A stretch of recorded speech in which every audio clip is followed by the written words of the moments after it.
Part of the reason was competition. So back in 2016, 2017, and earlier, we had these agreements with the Department of Defense to offer degrees on the ground at specific military bases.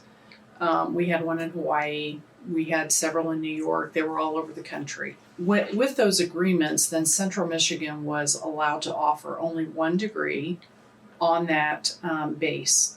And it typically was the Master of Science in Administration that we offered. And through that program, Central has educated a lot of high-ranking military officers. They're called Signal Corps officers, but close to 200 of people who are either recently retired or still serving in the military were actually got degrees from Central through our online operations, or our distance operations, I should really call them. So we were limited to one degree, where another institution there could offer a different degree. And you could see how that would limit us.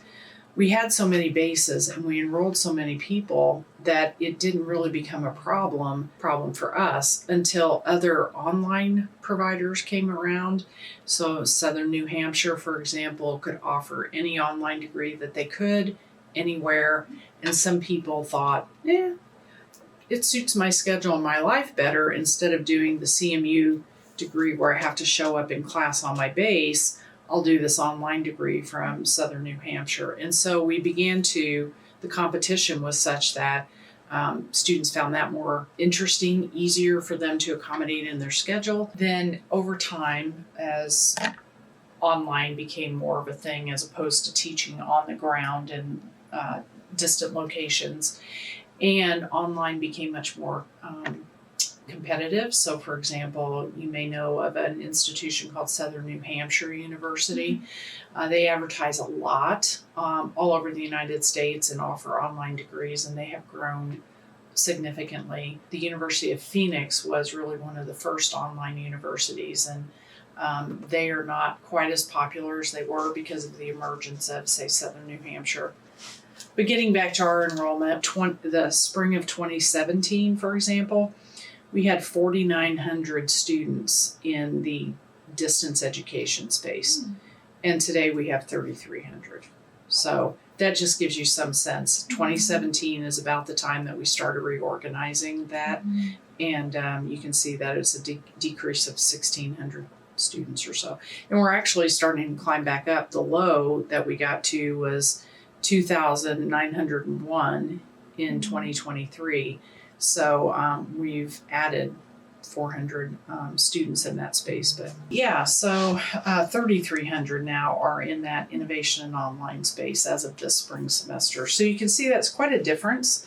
And it also contributed to the decrease in enrollment here. The other thing is that the cost of education has gone up over the years. People are worried sometimes that students have to pay so much back in student loans that it's not worth the return on investment, or they're not making enough money in the job that they get with their college degree to really pay back the loans, buy a house, do all those things that, people want to do once they start their life, and start their professional career. So that's one number or one reason, but the other is the tremendous drop in new international students coming to Central and really to the United States. There was a really big drop off in general across higher education in the U.S. We are predicting another decrease in our overall enrollment for this fall.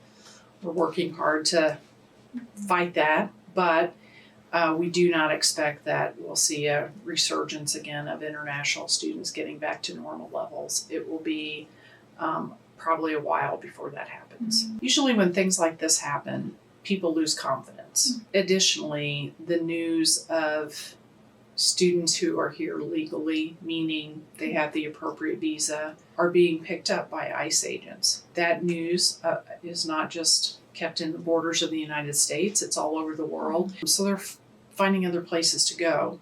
I'm just going to go to Australia or England or any number of other countries to get my degree, as opposed to going to the United States, where it's a little unstable or seems unstable right now, and that people who are here legally are being caught up in a system that they shouldn't be caught up in because they are doing things the right way.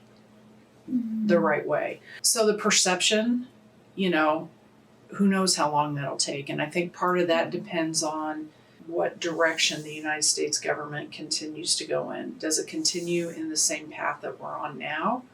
Or does something happen in a future election that reverses some of that, or at least heads in a different direction? So I think it'll take some time.